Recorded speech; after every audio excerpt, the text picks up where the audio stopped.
पता ही है कि हम कौन सा चैप्टर स्टार्ट कर रहे थे, चैप्टर 4, और नाम क्या था इसका, क्वाड्रेटिक इक्वेशन।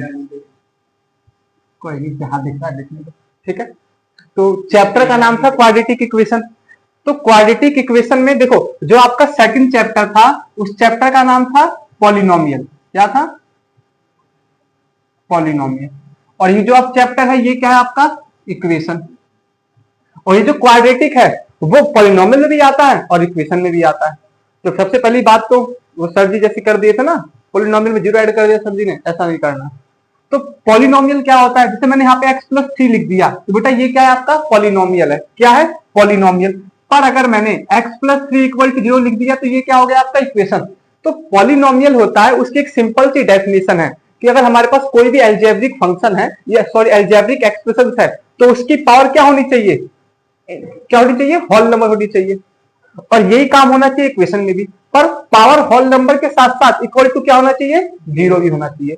और इक्वेशन में हमेशा हम दो क्वांटिटी को आपस में क्या करते हैं, कंपेयर करते हैं। जैसे यहाँ पे x+3 को किसके इक्वल कर रहे हैं हम, 0 के, कि x+3 किसके बराबर है, 0 के बराबर है। तो यहाँ पे दो क्वांटिटीज को आपस में हम क्या कर रहे हैं, कंपेयर कर रहे हैं।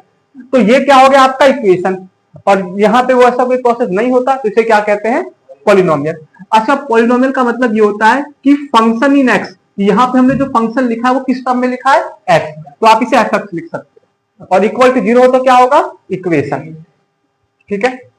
अब इसके बाद पॉलिनोमियल तो जानते ही होंगे कि कोई भी एल्जेब्रिक एक्सप्रेशन, एल्जेब्रिक एक्सप्रेशन क्या होता है, अब किसी भी एक्सप्रेशन में अगर वेरिएबल और कांस्टेंट है वो आपका क्या हो गया, एल्जेब्रिक एक्सप्रेशन। और उसी एल्जेब्रिक एक्सप्रेशन में वेरिएबल की जो पावर है वो क्या हो जाए, होल नंबर, तो वो क्या हो जाएगा, पॉलिनोमियल। समझे मेरी बात। अब इसके बाद मैंने आपको पॉलिनोमियल में बताया था कि पॉलिनोमियल में क्या होता है, अगर किसी पॉलिनोमियल की डिग्री क्या हो, 1 हो, तो बेटा उसे क्या कहते हैं, लीनियर पॉलिनोमियल। एलपी मतलब लीनियर पॉलिनोमियल। और बेटा अगर उसकी डिग्री कितनी हो, 2, तो उसे क्या कहते हैं, क्वाड्रेटिक पॉलिनोमियल। और डिग्री 3 हो तो क्या कहते हैं उसे, क्यूबिक पॉलिनोमियल। सेम इसी तरीके से यहाँ पे भी ये चीज चलती है। अगर किसी भी इक्वेशन में, ये क्यू मतलब इक्वेशन, अगर किसी भी इक्वेशन में डिग्री 1 है तो उसे क्या कहेंगे, लीनियर इक्वेशन। देखो किसी भी चीज में अगर डिग्री 1 है तो उसका मतलब वो क्या है बेटा, लीनियर है।